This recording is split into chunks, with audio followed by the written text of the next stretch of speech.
এতিয়াতো আমি দেখিলো এজন মানুহে 300 বিঘা 400 বিঘা 200 বিঘা ইমান মাটিটো আপোনাৰ মোৰো নাই। গতিকে যদি মাটি যোৱা মানুহে 300 বিঘা মাটি দখল কৰিব পাৰে, তেতিয়া মোৰ ঘৰটো পানীয়ে লৈ গ'লে মই ভাল পাম, যে মোৰ ঘৰটো লৈ যাওক। তেতিয়া মই ক'বাত গৈ 300 বিঘা মাটি দখল কৰিব পাৰিম। আমিতো কোৰ্টৰ অনুমতি লৈ কৰিছো। আইন মানে কোন? আইনটো UDFৰ মতে আইন নহয়, আইনটো হাইকোৰ্টৰ মতেহে।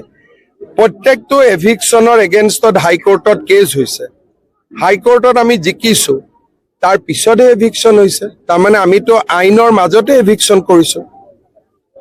আজি ইমান দিনে অসমৰ মানুহক তেওঁলোকে কৈ আছিল যে গৰাখহনীয়াত মাটি গ'ল, থাকিব জাগা নাপাই আমি আছো। এতিয়াতো আমি দেখিলো এজন মানুহে 300 বিঘা 400 বিঘা 200 বিঘা ইমান মাটিটো আপোনাৰ মোৰো নাই।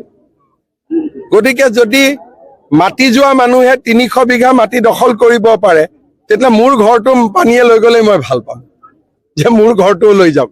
তেতিয়া মই ক'বাত গৈ 300 বিঘা মাটি দখল কৰিব পাৰিম। উৰিয়াম ঘাটত যাব লাগে, গৰুখুটিত যাব লাগে, গ'লে দেখিব যে হাজাৰ হাজাৰ বিঘা মাটি মানুহে দখল কৰিছে। কোনোবাই 1.5 কঠা মাটি দখল কৰি আছে, তাত আমাৰ ক'বলগীয়া একো কথা নাথাকে। 2 কঠা মাটিত আছে 100 বিঘা 200 বিঘা।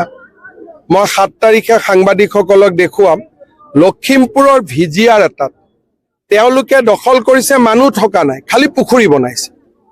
তাৰমানে ব্যৱসায় কৰিবৰ কাৰণেও মাটি দখল কৰিব নেকি? সংখ্যালঘু সংগঠনসকলে এই কথাবোৰ বুজা উচিত, কাৰণ নহ'লে মানুহৰ ক্ষোভ বহুত দিন ঢাকি ৰাখিব নোৱাৰে।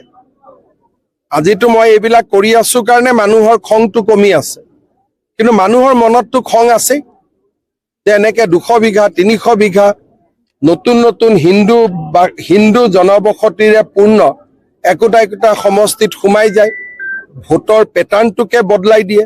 কিমান দিন মানুহে সহ্য কৰিব?